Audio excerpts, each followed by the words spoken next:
En fait, pour la séance précédente, nous avons défini les besoins d'utiliser un fichier. En fait, pourquoi en fait on a utilisé la notion basique des fichiers pour stocker et manipuler les données d'une manière structurée. Donc, on a essayé d'introduire les différentes limites de cette utilisation et d'identifier les problèmes relatifs à cette solution. On a kiff définir un exemple des systèmes de gestion des fichiers classiques utilisés par différents types de systèmes d'exploitation. Exemple, le MS-DOS et le système Windows. Juste, je vais partager avec vous le cours pour introduire d'une manière organisée les différents points. Juste, attends.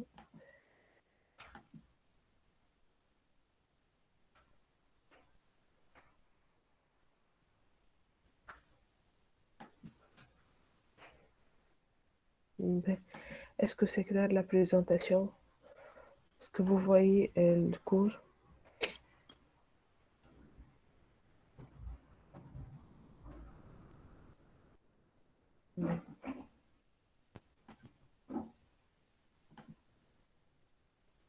Donc, oui, donc on a défini quelques systèmes de gestion de fichiers basiques utilisés par différents types de systèmes d'exploitation. Donc, on a essayé d'introduire les différentes limites et problèmes de cette utilisation, euh, les inconvénients aussi de cette utilisation basique, c'est ça. Donc, en bas, on a essayé de définir une solution performante dans le but de gérer et manipuler les différentes informations en fait, dans une entreprise d'une manière plus facile, celle-là qui représente la base de données, la notion de la base de données. Donc, on a défini une base de données comme une solution qui est utilisée pour structurer l'ensemble des informations conçues afin de faciliter leur consultation et modification rapide. On peut effectuer plusieurs mises à jour d'une manière simultanée par plusieurs utilisateurs au sein d'une entreprise en utilisant la notion d'une base de données. On a introduit le système de gestion de la base de données SGBD, en fait, qui représente un logiciel dans le but, qui est utilisé dans le but de stocker et partager les différentes informations au sein d'une base en garantissant en fait la qualité et la confidentialité et la pérennité dans l'ensemble des informations utilisées dans cette base. Donc, c'est ça, en fait, on a introduit la solution qui représente la base de données, la nécessité d'un SGBD, en fait, le SGBD qui représente d'une façon générale la partie implémentation physique de notre base. Comment voilà, c'est quoi le système utilisé afin de gérer toutes les informations de cette entreprise, c'est d'utiliser le SGBD qui met le SGF, le système de gestion de fichiers. Donc, on a kiff introduire les différents objectifs de cette utilisation. Pourquoi on utilise ce qu'on appelle un SGBD? Donc, l'utilité primordiale de cette utilisation, c'est en fait pour en fait répondre aux différentes problématiques déjà introduites au niveau de SGF. C'est ça les objectifs d'une façon générale de cette utilisation. On a en fait juste on a fait un petit voilà une petite définition concernant les différents SGBD utilisés. Donc on va s'intéresser à ce qu'on appelle MySQL ou bien l'Oracle. Donc ces systèmes représentent un ensemble, un exemple de système de gestion d'une base de données. Donc, dans la partie pratique, on va essayer d'installer un exemple de logiciel pour en fait travailler la partie pratique de notre module. On va essayer en fait d'installer, je pense, l'Oracle. Je veux voir ça avec les membres de notre équipe pour en fait la dernière période ou la deuxième période de ce semestre. بعد on a définir les différentes étapes de la conception d'une base de données. Ce sont quatre étapes en fait. La partie analyse, le modèle conceptuel, modèle logique et le modèle physique.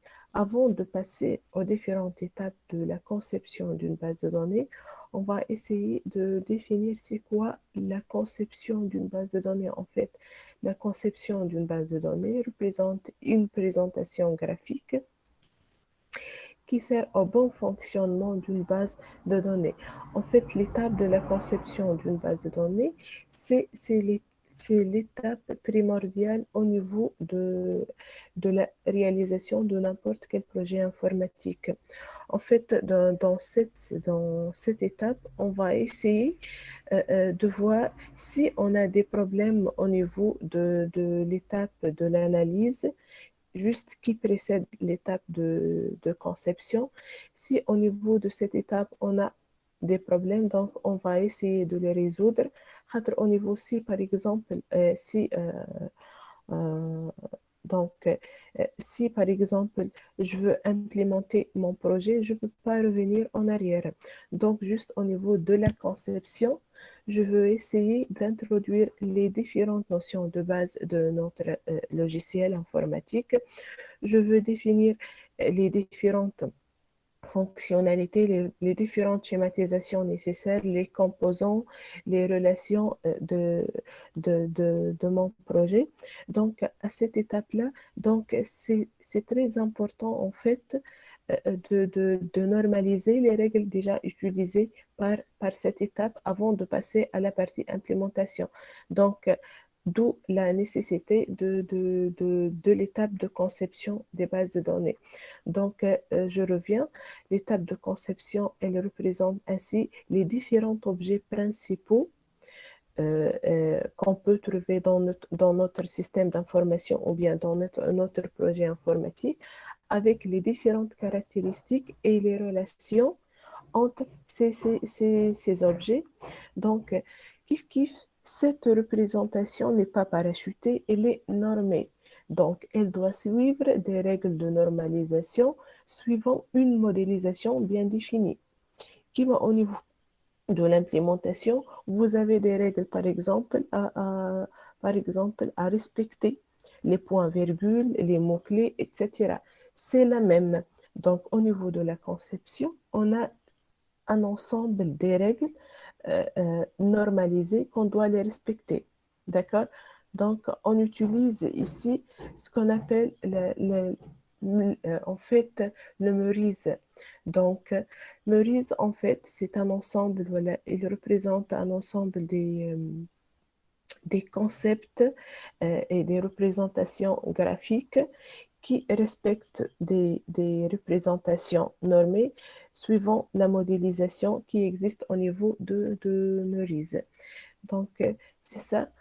Donc, pour l'étape de la conception des bases de données, comme j'ai déjà dit, en fait, on a un système d'information dans le monde réel. Donc, je veux essayer de modéliser ce système réel. Donc, en fait, comme un projet, donc je dois passer par un ensemble des étapes qu'on appelle cycle de vie d'un logiciel informatique. Parmi ces étapes, on a l'étape de la conception. D'accord? Donc, je répète, j'ai un système d'information qui regroupe l'ensemble des ressources de mon projet ou bien de mon application. Donc, ces ressources, ينجم يكونوا matériel, ينجم يكونوا logiciel, ينجم يكونوا équipe personnelle. Donc, je veux essayer de conceptualiser ce système d'information. Donc, je dois passer premièrement par l'étape de l'analyse. L'analyse, en fait, elle représente l'étape qui permet d'introduire l'ensemble en fait, des besoins fonctionnels de notre application du point de vue utilisateur. C'est quoi la problématique de mon projet informatique? Qu'est-ce que je veux faire et comment je veux modéliser ces besoins fonctionnels. D'accord? Après l'étape de l'analyse, je dois passer par le modèle conceptuel ou bien la couche conceptuelle. Cette couche représente la première étape au niveau de la phase de conception d'une base de données. Donc, la couche conceptuelle, on va essayer de représenter d'une manière abstraite les différentes composants ou bien ce qu'on appelle les différents objets de notre système d'information après avoir analysé les différents besoins fonctionnels. Donc, cette représentation abstraite est réalisée par ce qu'on appelle un schéma entité-association. Donc, je vous donne exemple d'un schéma entité-association. Donc, celle-là, par exemple, un schéma ou bien une représentation abstraite des entités et associations. C'est-à-dire, entité représente un objet de notre système d'information. C'est quoi un objet en fait? C'est un objet du monde réel qui est représenté sous forme de rectangle. Donc ici, on doit essayer de représenter le nom de l'entité. Par exemple, on dit une équipe au pluriel, juste on va voir les différentes règles qu'on doit les respecter pour le modèle entité-association, mais de point de vue général, donc cette représentation, c'est sous forme des entités. Les entités représentent les objets de notre étude de cas. Donc, je dois présenter en haut le nom de l'entité et chaque entité, les différentes caractéristiques de cette entité. Donc, avant de commencer les différentes caractéristiques, juste je dois identifier d'une manière unique l'entité X. Par exemple, on dit équipe, il est identifié par numéro d'équipe. Donc, je ne peux pas avoir deux équipes, je me connais le même numéro. Donc, celle-là représente l'identifiant de l'entité équipe. Je dois souligner cet identifiant. Bah, je dois juste mentionner au-dessous les différents attributs, nom, ville, prénom, pardon, prénom, nom de l'équipe, ville, etc., les différentes caractéristiques ou bien propriétés qui caractérisent l'entité équipe. De même ici, joueur. Donc, joueur représente le nom de l'entité joueur, juste avant d'oublier. Pour les entités, on doit mentionner les noms de chaque entité en pluriel. D'accord? Donc, le numéro de joueur représente l'identifiant de cette entité. Nom et prénom des joueurs représentent les autres caractéristiques de cette entité. Donc, celle-là représente entité joueur et entité équipe. Donc, obligatoirement, ces deux entités, en fait, ils doivent avoir une action. Une action, ce qu'on appelle une relation. Une relation avec un nom. Le nom, c'est en fait, c'est de représenter cette action sous forme d'un verbe à l'infinitif. D'accord?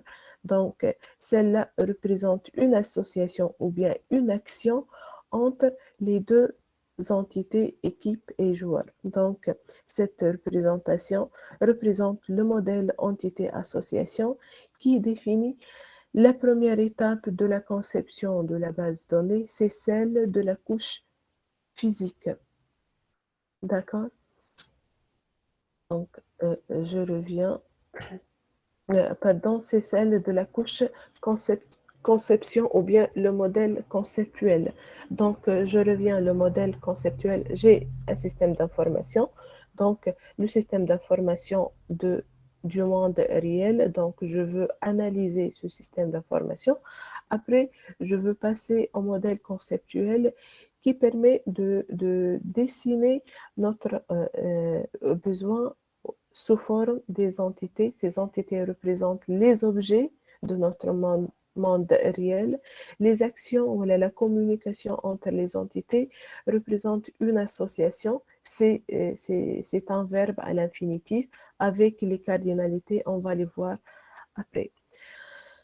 Deuxième étape de la conception de la base de données, c'est la couche logique ou bien le modèle logique. Au niveau de cette couche, on va essayer juste de transformer le modèle entité-association en modèle relationnel. Donc, le modèle relationnel, il suit des normes ou bien des règles de passage.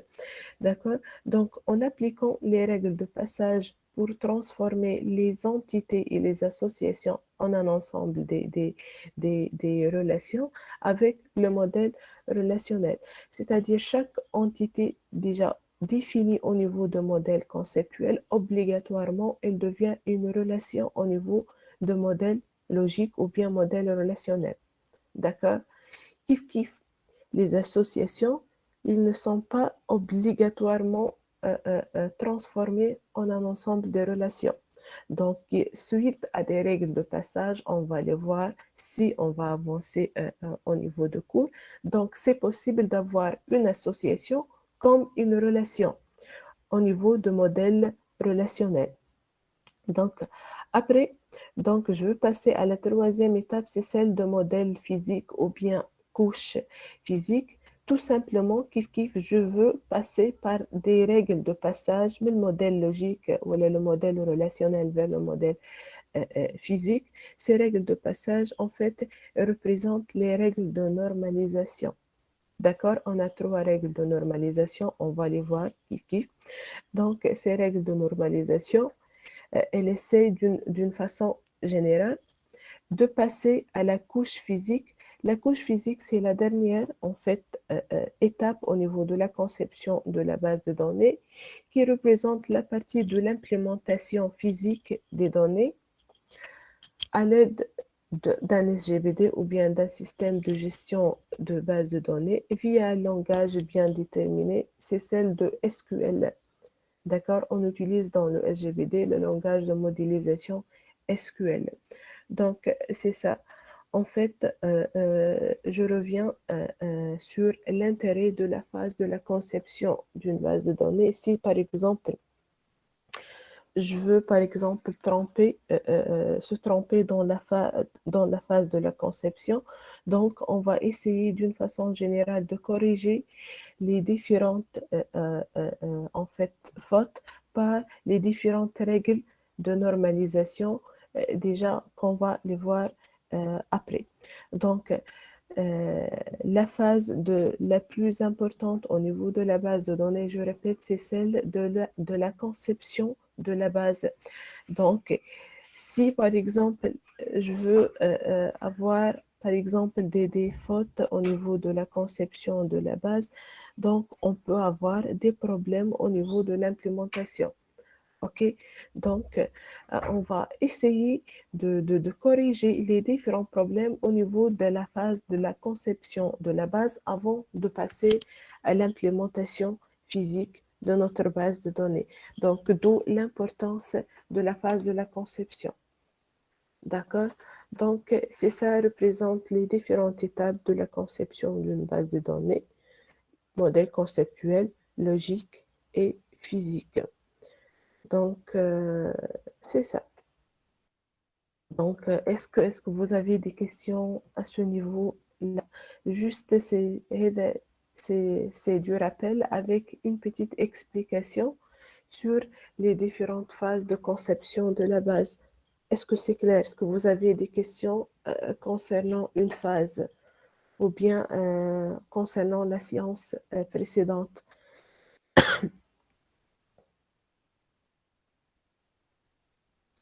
Et je me est-ce que c'est clair?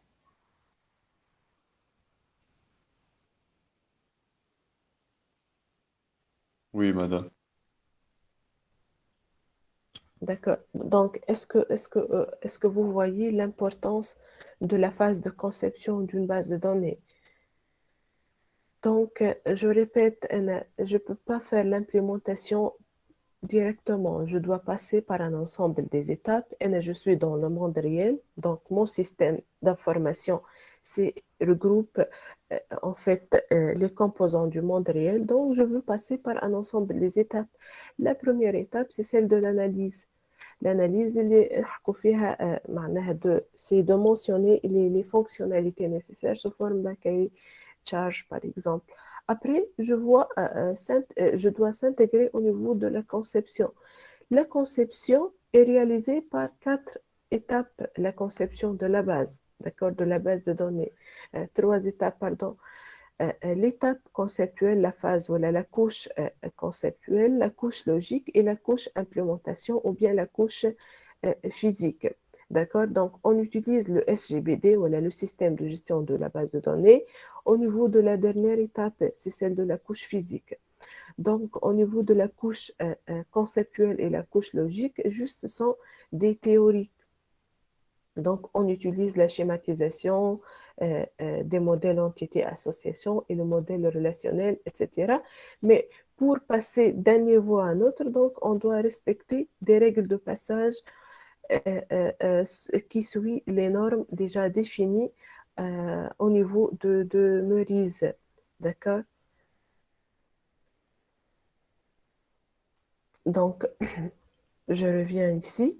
Donc ici, en fait, pour aujourd'hui, on va essayer de faire le chapitre, à part le chapitre introductif, donc le premier chapitre qui représente la modélisation ou bien la représentation abstraite des données au niveau de première couche, et les couches conceptuelles. Donc la couche conceptuelle est représentée par le modèle entité-association. D'accord? Donc, on va définir les concepts clés de cette modélisation. Donc, c'est ça. Au niveau, en fait, de la représentation modèle entité association, ou bien qui est, on peut appeler association une relation. Donc, euh, euh, on essaie de schématiser d'une manière conceptuelle les bases de données ou bien notamment les bases de données relationnelles, c'est-à-dire on dit plusieurs outils ou plusieurs composants qui décrivent cette modélisation, l'entité, les propriétés de chaque entité. Un identifiant, c'est une propriété unique de l'entité X. Une association, en fait, c'est l'action entre les entités ou la communication entre les entités. Les cardinalités, c'est-à-dire le nombre d'occurrences d'une entité par rapport à une autre entité. On va voir la notion des sous-entités, l'agrégation, l'entité faible, etc. Donc, je reviens. Une entité représente un objet du monde réel ayant une existence propre et présentant un intérêt pour l'application. Une entité est utilisée par l'application, l'entreprise ou l'organisme. B. Je reviens. Donc, une entité représente l'objet. Donc, l'objet du monde réel. D'accord? Donc, par exemple, si par exemple je pose en fait la question pourquoi je veux modéliser X comme entité. Donc, si l'entité X, par exemple, في بعض الساعات في عنا في l'étude de cas, par exemple, il va expliquer un ensemble des objets. ينجم, par exemple, dès le début, par exemple, شي يحكي لك ما عرفش une agence de location des voitures, elle est composée par un ensemble des voitures. كيف باش يحكي لك على l'ensemble des personnes qui travaillent dans cette agence de location. باش يحكي لك par exemple على l'action de louer une voiture suite à un ensemble معناها des caractéristiques. Je dois par exemple signer date de location. Par exemple, une personne qui veut louer une voiture, il doit signer un contrat. Donc, un contrat représente quoi par rapport à la location de voiture? Donc, elle représente l'agence, en fait, de location de voiture. C'est le monde réel. Et je veux informatiser son système. C'est-à-dire, je veux représenter les différents objets de cette agence de location. Je veux représenter les différentes actions ou bien associations entre les entités. Je ne peux pas modéliser une entité sans aucune relation. Si l'entité X elle n'a pas aucune relation avec l'entité Y, donc je dois la supprimer. D'accord? Donc, automatiquement, je dois avoir un ensemble des actions ou bien des communications entre les différentes entités de mon système d'information. OK? Donc, c'est ça. Et par exemple, par exemple, j'ai choisi parfois l'agence. Agence de location, agence, représente une entité. Je modélise cette agence comme entité. Je dois lui donner un identifiant unique, nom de l'agence, adresse, etc. Donc, HT, selon toujours, c'est en fait relié au contexte de l'étude déjà définie. Si cette agence a plusieurs adresses, par exemple, même agence, elle doit avoir, voilà, elle a plusieurs adresses, par exemple, à Tunis. Donc, obligatoirement, je dois mentionner agence de location comme une entité. Toujours agence de location au pluriel. D'accord? Elle doit avoir plusieurs adresses. Si cette agence elle est élémentaire, il parle d'une seule agence, par exemple, et il parle des composants de cette agence. Donc, c'est pas le cas de présenter l'agence comme une entité. OK? Je répète, si elle est composée, elle peut avoir plusieurs adresses, n'importe quel en fait objet du monde réel. Donc, avec Alech, on mentionne les différentes entités au pluriel. D'accord? Donc, si elle est élémentaire, ce n'est pas nécessaire ou ce n'est pas le cas de présenter cette entité. Donc, on avance dans l'étude pour avoir les différents objets ou les différents composants de cette agence. OK? Donc, on représente un type d'entité pour figurer un ensemble d'entités. Une entité égale une occurrence en fait de l'ensemble. On va voir les occurrences ou bien les cardinalités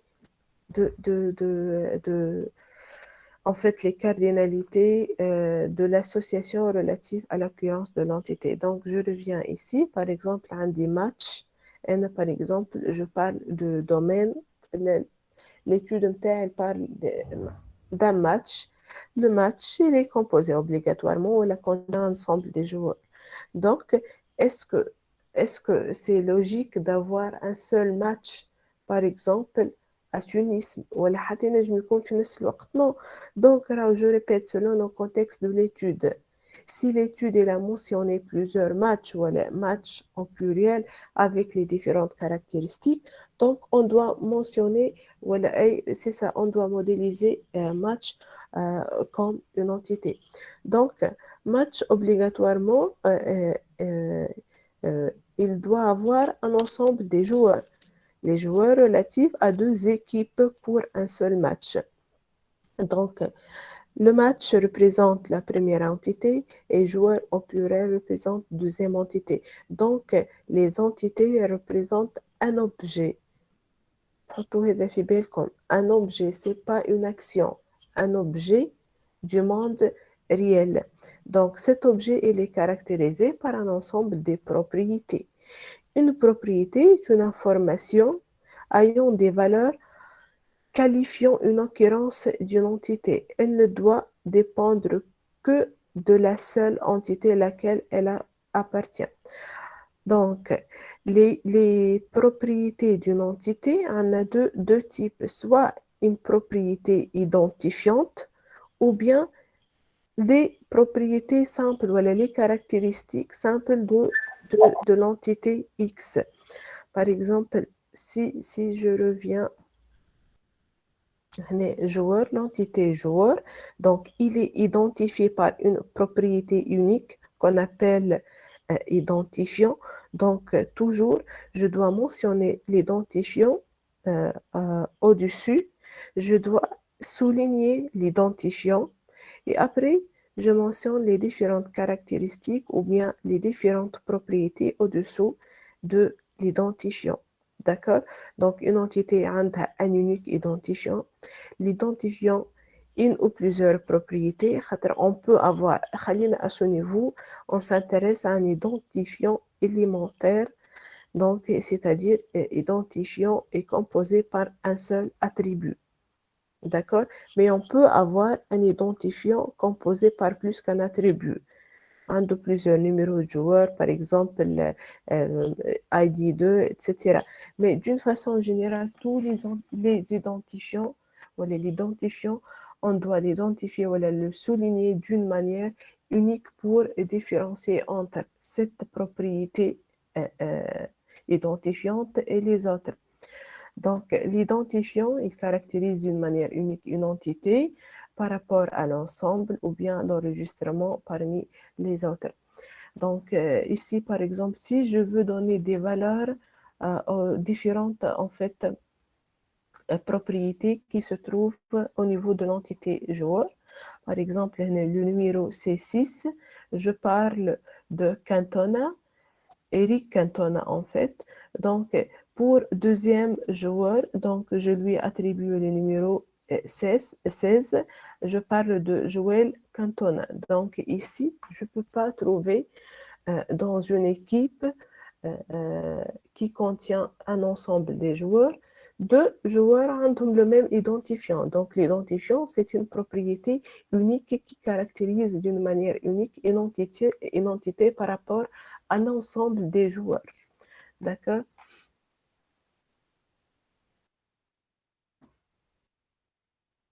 Donc, je reviens ici pour les propriétés ou bien les attributs اللي كنت نحكي عليهم توا عندنا plusieurs types بينجم يكونوا بالطبيعة كيف كيف string integer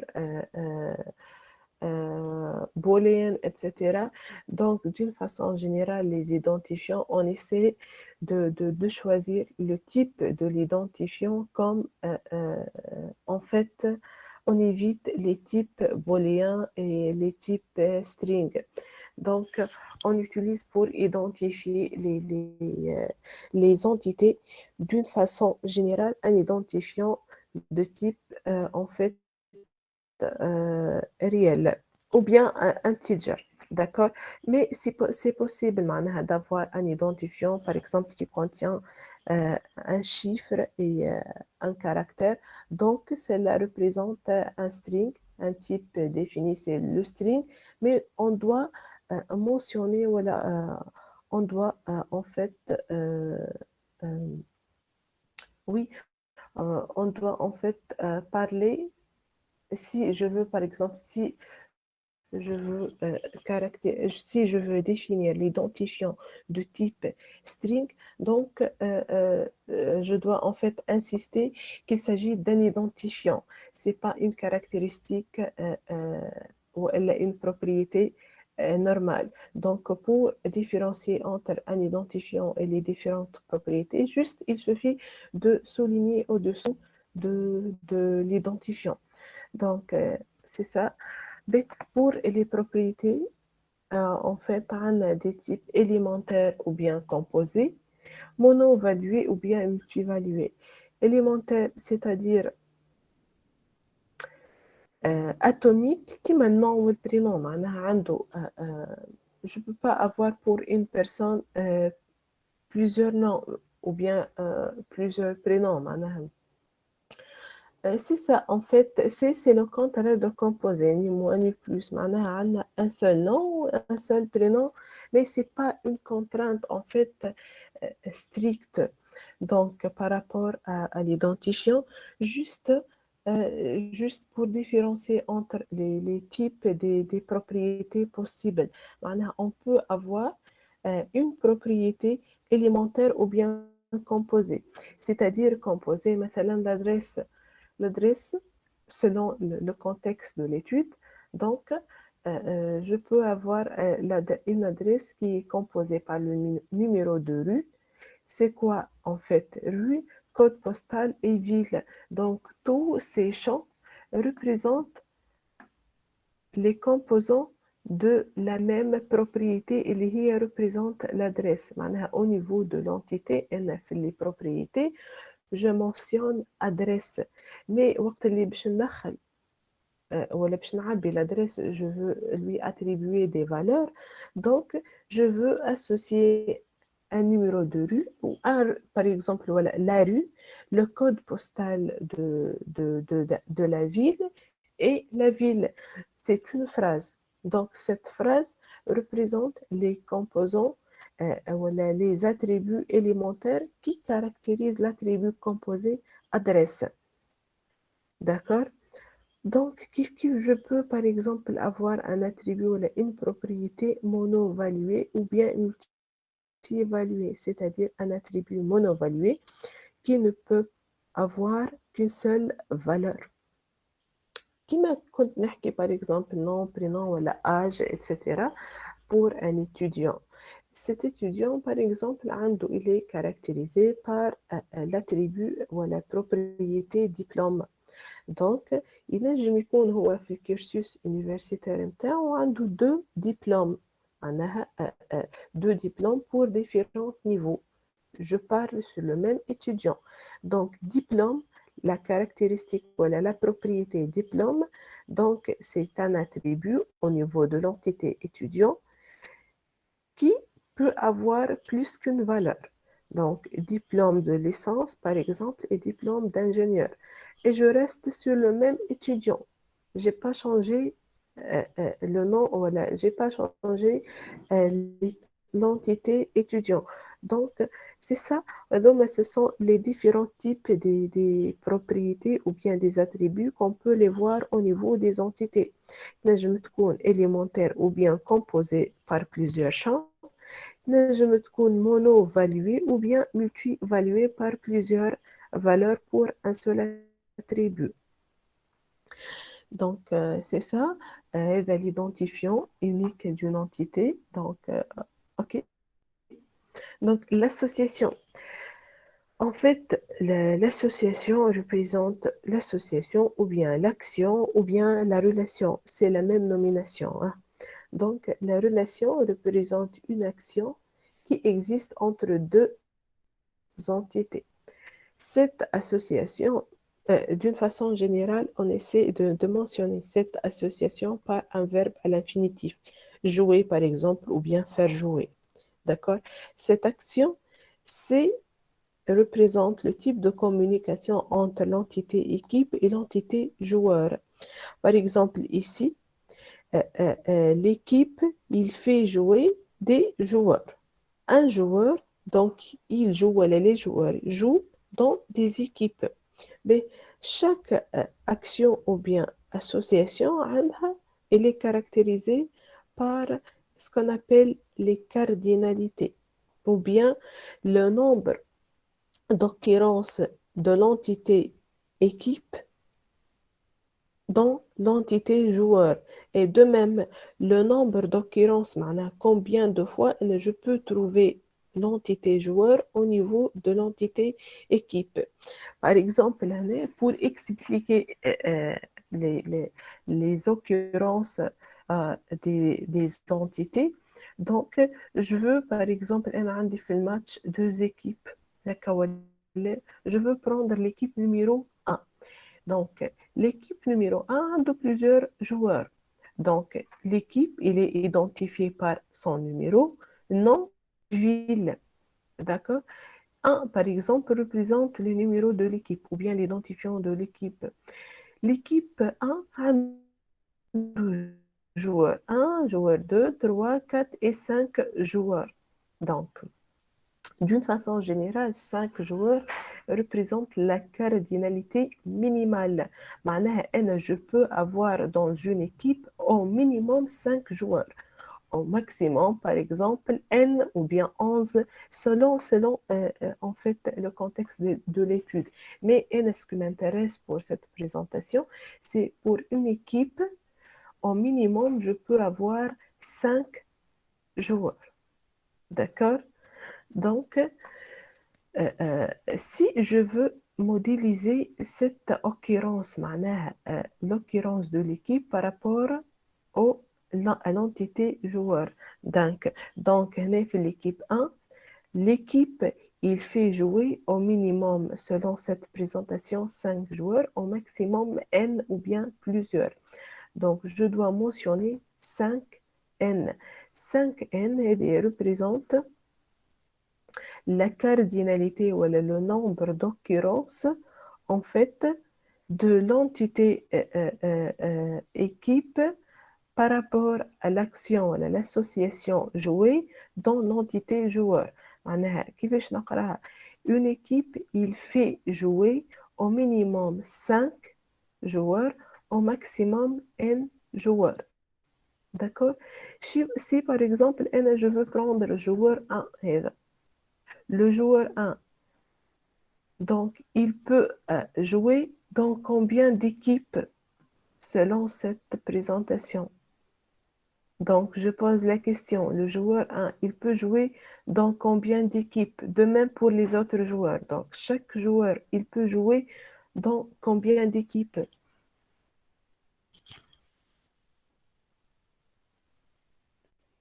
Je vous écoute selon cette représentation.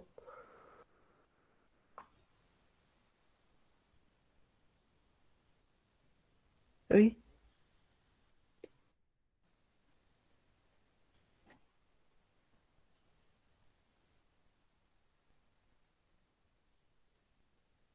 exactement. Une seule équipe, une et une seule. Donc, à côté de l'entité joueur, donc je dois mentionner un, un. Donc, 1 à 1, c'est-à-dire, il insiste que chaque joueur, il ne peut jouer que au sein d'une seule équipe. معناها, un joueur, il peut, voilà, il veut jouer au minimum ديما à gauche, il représente la cardinalité minimale et à droite, il représente la cardinalité maximale. Donc, un joueur, il peut jouer au minimum dans une équipe, au maximum dans une seule équipe. De même, 1 1. Donc, c'est ça. Donc, au niveau des cardinalités, on a deux types, cardinalité faible et cardinalité forte. Donc, la cardinalité donc, faible, elle est toujours عندها الكارديناليتي ماكسيمال نتاعها هي 1 معناها à droite 1 والكارديناليتي مينيمال نتاعها تنجم تكون 0 ou bien 1. D'accord? Donc, et la cardinalité forte, toujours, la cardinalité en fait forte, c'est n. معناها pour les cardinalités faibles, soit on trouve 0, 1 ou bien 1, 1. Et les cardinalités fortes, donc soit on trouve 0n ou bien 1n. Donc, par exemple, c'est quoi la différence entre 0, 1 et 1, 1? Alors, c'est toujours c'est relié au contexte de l'étude. Si il est mentionné que, par exemple, un joueur, il peut jouer dans une équipe comme il ne peut pas jouer dans une équipe. Donc, la cardinalité minimale, c'est comme il ne peut pas jouer, donc c'est 0, 1, مش 1, 1. Donc, au niveau de l'étude, il est mentionné que le joueur, il ne peut pas jouer. Ce n'est pas une obligation de jouer au niveau de l'équipe. Il est au repos, par exemple. Donc, si il est au repos, obligatoirement, la cardinalité ou le joueur X, il y a une référence ou un numéro 2, par exemple, il est au repos. في الماتش هذا, il ne joue pas. Donc, automatiquement, la cardinalité de jouer dans ce match, c'est 0. D'accord? Donc, au niveau de point de vue conceptuel, il n'y a pas aucune différence entre les cardinalités faibles, le minimal à 0 ou bien 1. Ce qui nous intéresse toujours, c'est la cardinalité à droite, le 1 ou bien le n. D'accord? Donc, si par exemple, je veux, le joueur a dit, selon le contexte, le joueur, il ne peut jouer que dans une seule équipe. Chaque joueur, il peut jouer dans une équipe minimale. Dans une équipe, et sa cardinalité maximale, c'est 1. D'accord? Je dois représenter un 1, un n. Si un n, c'est impossible. Donc, c'est illogique. Je ne peux pas trouver un joueur qui peut jouer dans deux équipes, par exemple, حتى pour deux temps différents. d'accord. إذا كان هو par exemple خرج من l'équipe X ou déjà معناها il lance s'intégrer au niveau de deuxième équipe, donc il devient une équipe de deuxième, euh, pardon, un joueur de deuxième équipe. Donc automatiquement il doit jouer toutes les parties pour cette équipe-là, d'accord. Donc toujours ce qui nous intéresse c'est la cardinalité forte اللي هي نقصد بها toujours elle est à droite, un ou bien n. Mais 0, 1 ou bien 1, 1, ما تفرقش au niveau de la conception, de point de vue conceptuel, ça ne cause pas un problème. Au niveau des cardinalités faibles, elle est représentée à gauche. Donc, comment je peux lire ce modèle entité-association? Une équipe, elle fait jouer 5 à un joueur, au minimum 5 joueurs, au maximum un joueur. Toujours la cardinalité, c'est à côté de l'entité équipe. Et je suis dans l'autre côté, joueur, je veux voir le nombre d'occurrence de joueurs par rapport à l'association fait jouer dans l'entité équipe. Un joueur joue dans une et une seule équipe. J'insiste sur un. Donc, celle-là représente une cardinalité faible. Donc, je reviens. Pour les modèles entité-association, on utilise le MERIS, toujours les cardinalités à côté de l'entité.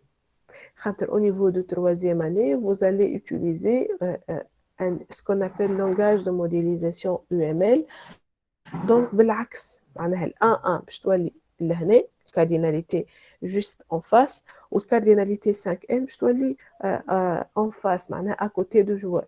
Ce qui nous intéresse au niveau de la base, on utilise pour ces modélisations, on utilise au niveau de la conception d'une base de données, MERIS. Donc, MERIS, c'est de mentionner les cardinalités juste à côté de l'entité اللي احنا déjà نحكوا عليها معناها son nombre d'occurrence par rapport à l'autre entité.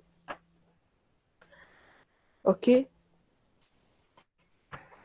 donc on a vu les cardinalités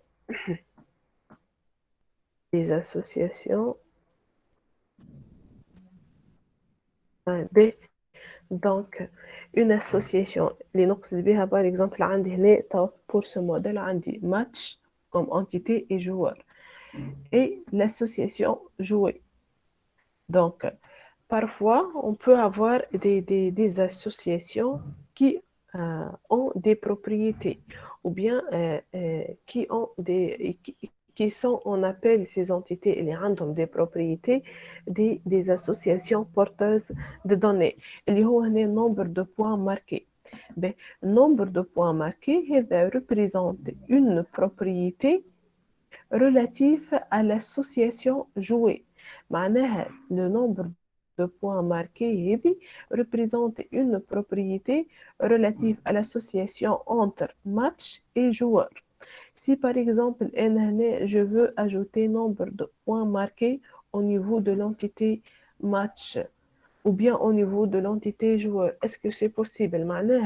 À chaque fois, par exemple, là, match, par exemple, à chaque fois, je veux remplir ou associer ou donner des valeurs à l'ensemble des propriétés الموجودين في match. À chaque fois, je veux donner oui, je veux donner une valeur relative à un nombre de points marqués. ينجم يكون الماتش مازال ما لعبوش معناها les joueurs au niveau de ce match. Donc, automatiquement, oui, c'est possible de programmer un match. Donc, c'est quoi l'utilité d'ajouter cette caractéristique ou bien cette propriété au niveau de match tant que le match n'est pas joué? Donc, ou bien c'est le cas de joueur. Est-ce que c'est logique d'ajouter nombre de points marqués au niveau de l'entité joueur? Même pas, si le joueur n'a pas joué au match, il est au repos. Donc, à chaque fois, je dois donner des valeurs au numéro de joueur, nom ou prénom joueur. Je dois donner une valeur associée à un nombre de points marqués qui caractérise l'entité joueur. C'est illogique. En fait, c'est ça la différence entre les propriétés qui existent au niveau de chaque entité et les propriétés en fait qui existent au niveau de l'association qui lie ou qui relie entre les deux entités. Il y a l'association jouée.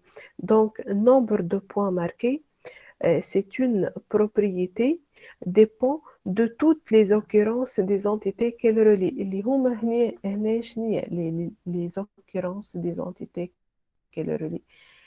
Match et joueur. Donc, les nombres de points, ils sont en fait marqués par les joueurs qui jouent dans le match X. OK? Si je veux lire les cardinalités ici, le match, voilà, le joueur, il joue au minimum dans 0 match, au maximum dans N match. Le match, en fait, il fait jouer au minimum 0 joueurs. Avec un 0 joueur, معناها nombre de points, c'est 0.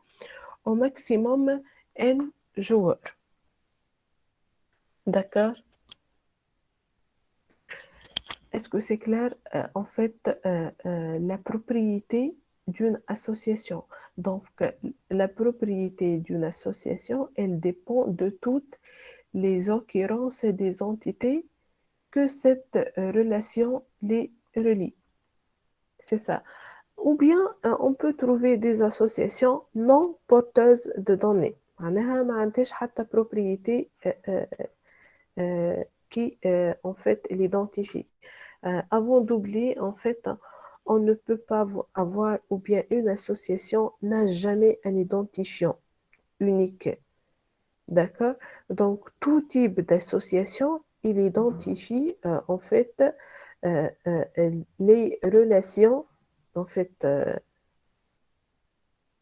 en fait, tout, n'importe quelle association, c'est relatif elle relie les entités. Ces entités, ils sont identifiés par des propriétés uniques. معناها, je ne peux pas avoir un nombre de points marqués. Il ne représente pas un identifiant de l'association joueur. Juste, c'est une propriété qui dépend des occurrences des entités joueurs et matchs. Donc, je ne peux pas avoir une association qui contient un identifiant unique qui met numéro de match et numéro de joueur. Juste des caractéristiques et des propriétés qui dépendent des occurrences des entités qu'elle relie. C'est ça.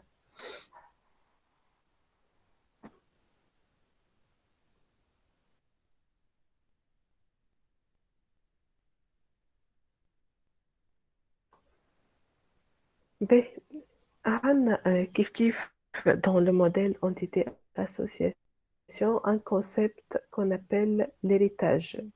L'héritage, en fait, il est représenté par une entité mère et des sous-entités ou bien des entités filles. Donc, par exemple, on dit l'entité personne, l'entité étudiant et l'entité professeur. Donc, entité étudiant et professeur, ce sont des entités filles qui héritent un comportement de l'entité mère اللي هي personne. معناها d'une façon générale, علاش احنا on utilise la notion d'héritage juste pour éliminer les redondances. معناها personne هذه elle est caractérisée ou identifiée par personne ID, elle est caractérisée par nom, date de naissance, ville de naissance. Donc, pour les professeurs, par exemple, au niveau de l'école, ils sont caractérisés par leur ID, ils sont en fait, ils sont identifiés par leur ID, caractérisés chaque professeur a un nom, une date de naissance, une ville de naissance. De même pour les étudiants, chaque étudiant a un ID, un nom, date de naissance et ville de naissance. Donc, d'une manière réduite, pour éliminer les redondances, donc on essaie de modéliser notre modèle entité-association sous forme des relations d'héritage. معناها, on va regrouper les caractéristiques redondantes dans une seule entité. اللي هي هنا représente personne, c'est l'entité mère. Ou pour chaque sous-entité ou bien pour chaque entité faible, entité fille, donc on ajoute les caractéristiques supplémentaires d'une manière indépendante. معناها le professeur, à part ces caractéristiques, a un titre ou statut. Ou l'identifiant à part ses caractéristiques communes, un de sexe et ville de résidence. C'est un exemple, hein. Donc, c'est ça. Donc, la notion d'héritage, elle sert à éliminer les redondances et réduire d'une manière, ou bien de représenter d'une manière réduite les caractéristiques et les propriétés d'un ensemble des entités. D'accord? Donc, c'est ça, c'est l'utilité d'utiliser l'héritage. Donc, et les sous-entités ou les entités filles, اللي هما représentent étudiants et professeurs, ils héritent ces caractéristiques de l'entité personne. D'accord? C'est ça la notion des sous-entités ou bien la notion des héritages.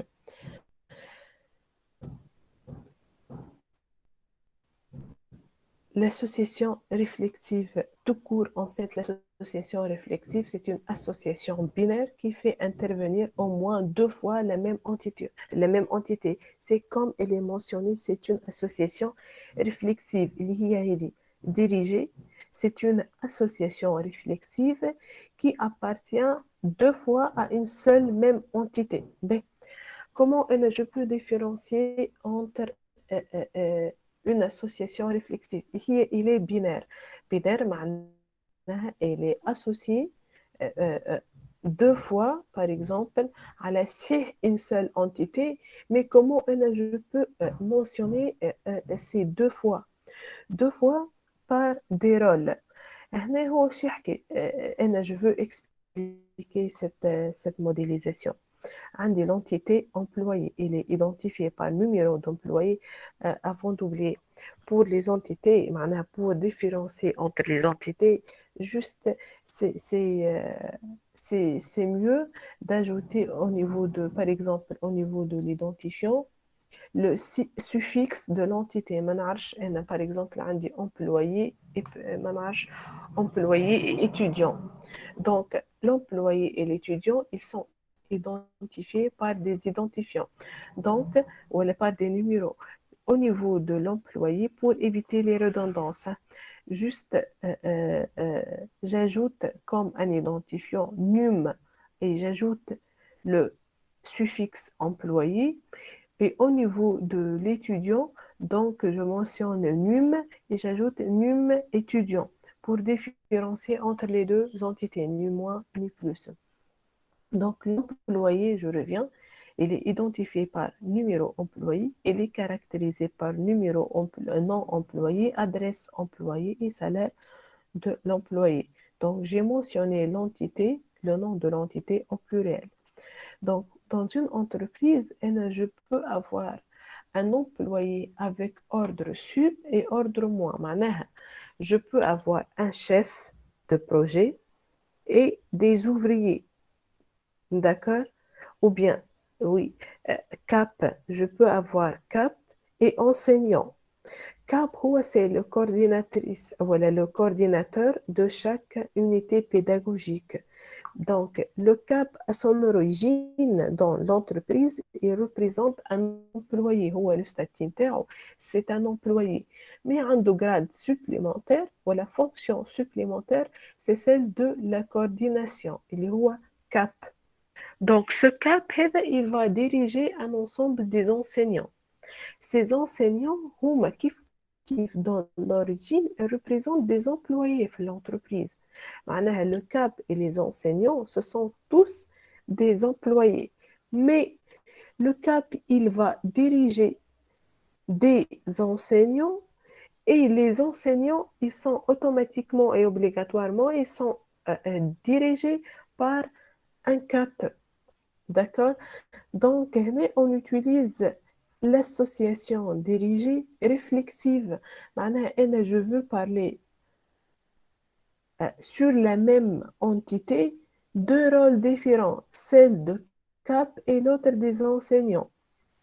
Donc, l'employé par exemple, en fait, les enseignants, ils sont dirigés par, représente le premier rôle, dirigé par combien de cap? Un seul cap. Donc, au minimum, un enseignant, il est dirigé par zéro, au maximum un cap. Il ne peut pas avoir plusieurs caps selon le contexte, hein. Donc, l'employé X ou bien j'ai expliqué l'employé X اللي هو représente l'enseignant اللي عنده l'ordre hiérarchique le moins élevé. Donc, il est dirigé par au maximum un coordinateur, un cap ou un chef de projet. Donc, 0, 1 à côté est dirigé par. Donc, si je reviens à l'autre côté, le cap ou bien le chef de projet, il dirige au minimum 0 enseignant, au maximum N enseignants. D'accord? Dirige, donc, représente l'ordre sub. OK? Donc, cela représente une association réflexive. Si je reviens à cet exemple, donc, les employés, il y a un ordre hiérarchique moins élevé, ils sont dirigés au minimum par 0, au maximum par un employé, il y a un ordre sub. L'employé, il y a un ordre sub ou bien le chef de projet, il dirige au minimum 0, au maximum N employés. C'est ça l'utilité de l'association réflexive. Par exemple, vous pouvez poser la question, c'est quoi la différence entre association réflexive et ce que nous avons déjà vu, la notion d'héritage. En fait, la notion d'héritage, elle est utilisée pour modéliser les entités filles et les entités mères. Les entités filles, elles peuvent hériter des comportements ou bien des caractéristiques de l'entité mère. Je parle juste la notion des entités. D'accord? Et l'association réflexive, c'est une association. Elle caractérise une association d'une façon particulière. D'accord? Donc, c'est une association particulière qui fait intervenir au moins deux fois la même entité. OK? Par deux rôles différents liés et dirigés par, et le deuxième, en fait, le deuxième rôle représente dirige. معناها واحدة pour signifier l'ordre sup, l'autre pour signifier l'ordre moins.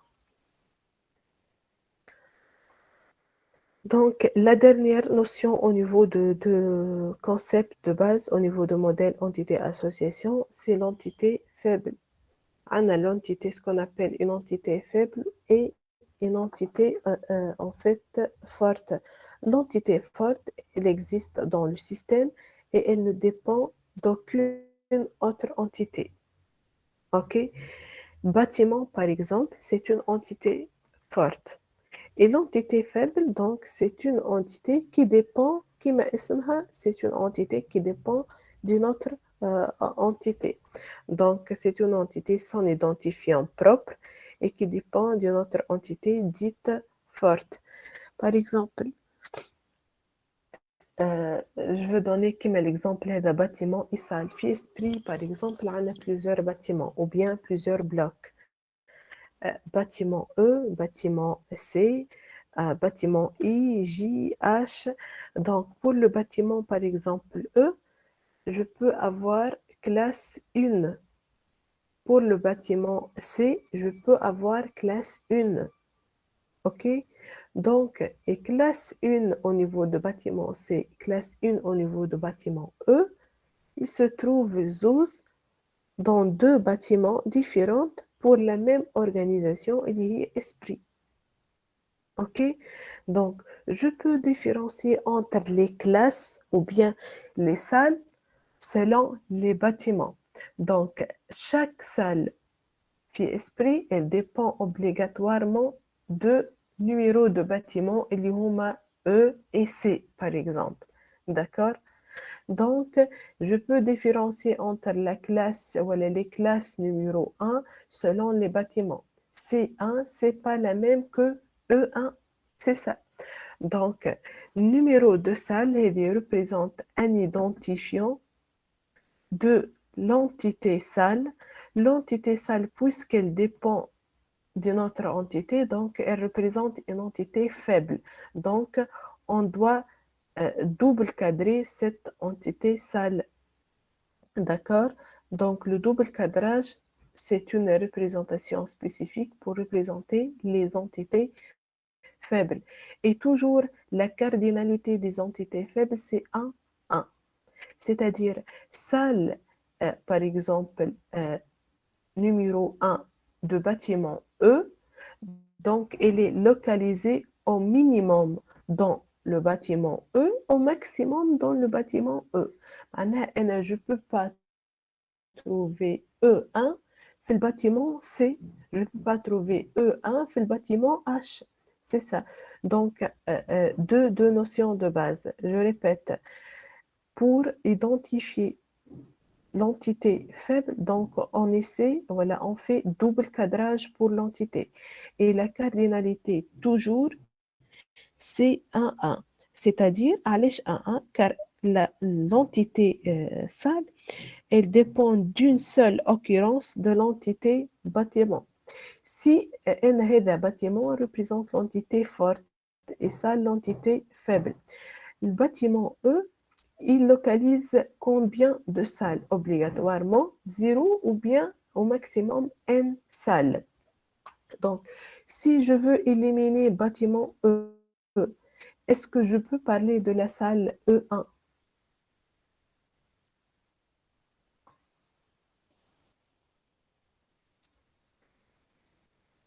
Est-ce que vous, en fait, vous me suivez? Non. Donc, exactement. Si je veux supprimer l'entité forte, donc je ne peux pas parler de l'entité faible. Donc, c'est ça la notion de l'entité faible. La suppression de l'entité forte exige obligatoirement l'élimination de l'entité faible. OK? Donc, كيف en fait, double association, c'est pour insister sur la faiblesse de l'entité sale.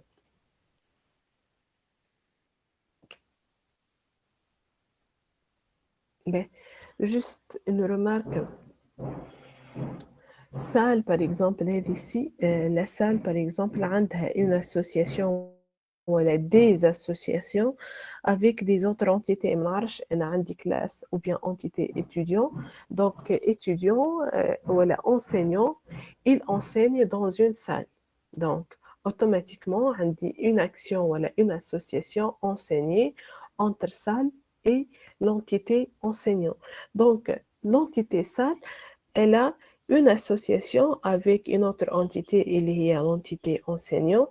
Donc, ici, on double kiff-kiff, en fait, cercle d'association avec l'entité bâtiment. Juste, on a doublé cette cercle juste pour insister sur la faiblesse de l'entité salle. حتى إذا كان يكون عندها plusieurs relations avec des autres entités, en fait, juste on fait un double cadrage avec l'association اللي عملت لها liaison avec son entité faible. مش avec les autres associations, juste pour insister à la faiblesse de cette entité. Pourquoi on fait ça? Si je veux éliminer, par exemple, juste, c'est une règle pour désigner sur la faiblesse de l'entité sale. Pour, si je veux éliminer le bâtiment ou l'entité bâtiment, automatiquement, l'entité sale, elle sera éliminée et les associations qui sont liées à cette entité sale, automatiquement, ils seront éliminés. Juste le double cadrage pour ne pas oublier la faiblesse de l'entité sale. D'accord? Et autre remarque, l'identifiant en fait, de l'entité faible, on doit toujours le souligner par un trait interrompu. C'est pas par un trait continu. Donc, ce sont des concepts.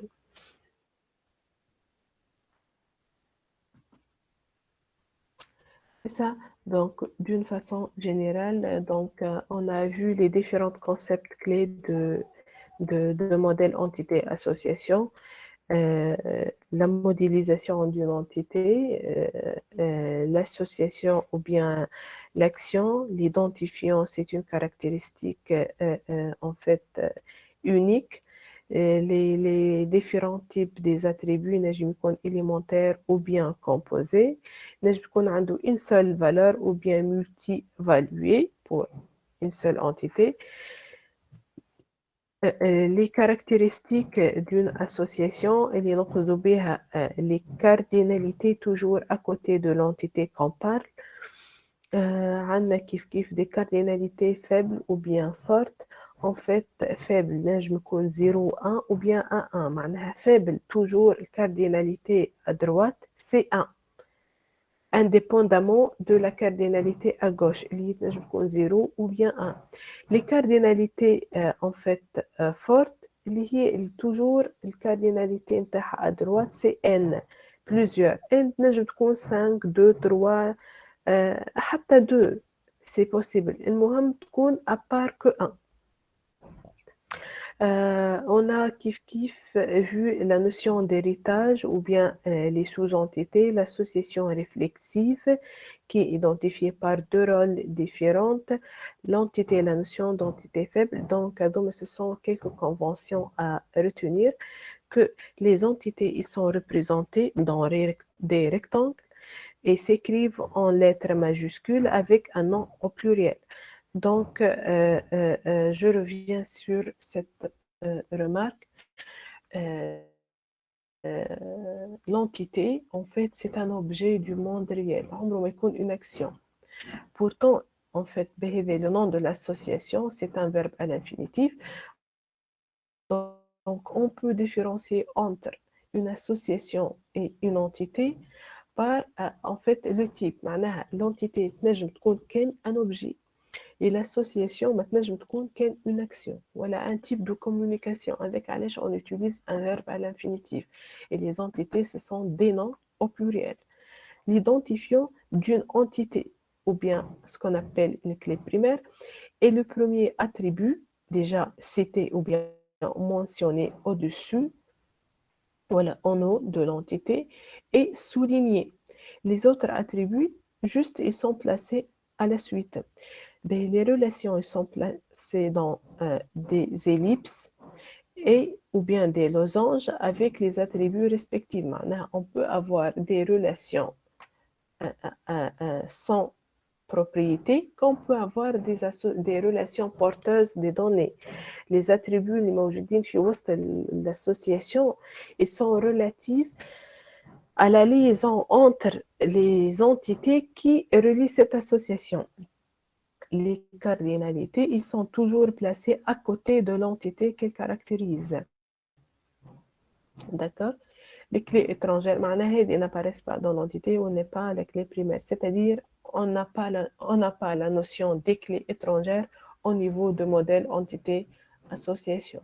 On va voir qu'est-ce qu'une clé étrangère ou une clé primaire. Juste à ce niveau-là, donc, ce sont des notions à retenir. Ben, si par exemple, là, je dis que les types des exercices, il y a une étude de cas, il vous demande d'établir le modèle entité-association, de dégager les différents objets, les associations entre les objets, les caractéristiques de chaque objet, les cardinalités de chaque association, si une association a des propriétés ou non selon l'étude. Juste, c'est une démarche en fait à retenir. C'est en fait, elle facilite la réalisation de n'importe quel modèle entité association. Donc, cette démarche, on va commencer أول حاجة d'établir la liste des entités. معناها لازم تعرف شنو هي les différents objets de notre étude. تخرجهم. بعد, pour chaque entité, on va essayer de déterminer les attributs en choisissant l'identifiant. Alors parfois, هو ما يعطيكش identifiant au niveau de l'étude. Donc, juste avant de mentionner les attributs, تحط l'identifiant avec, tu dois ajouter le suffixe de l'entité et souligner l'identifiant. En bas, tu vas mentionner les différentes en fait, caractéristiques selon l'étude. Donc, la première chose, établir liste des entités de notre étude. بعد chaque entité تحط فيها l'identifiant et les caractéristiques تعبيهم. بعد établir les relations entre les différentes entités, les actions. Cette entité, elle communique avec l'entité, deuxième entité, ou juste les actions, les relations sous forme des verbes à l'infinitif. Après, on détermine les attributs de chaque relation et définir les cardinalités. Les attributs, si cette association elle est porteuse de données ou non. Donc, et après, on essaie de définir les cardinalités, avec les cardinalités fortes ou bien faibles au niveau de chaque association. بعد, on vérifie la cohérence et la pertinence du schéma obtenu. شنو معناها la cohérence en fait et la pertinence du schéma obtenu.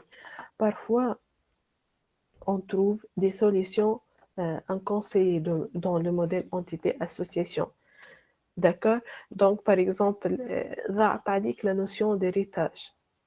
On a deux entités, ou ces deux entités ont les mêmes attributs, à part l'identifiant. D'accord? Ou في بعض الساعات c'est possible معناها en fait de regrouper ces attributs dans une seule entité إذا كان يكونوا هذوما les deux entités عندهم une caractéristique commune.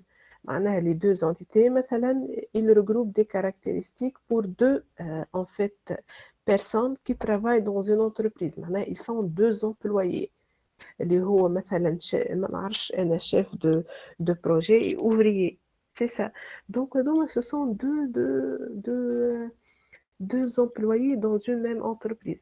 Donc, toi, c'est pour éviter les redondances. On ajoute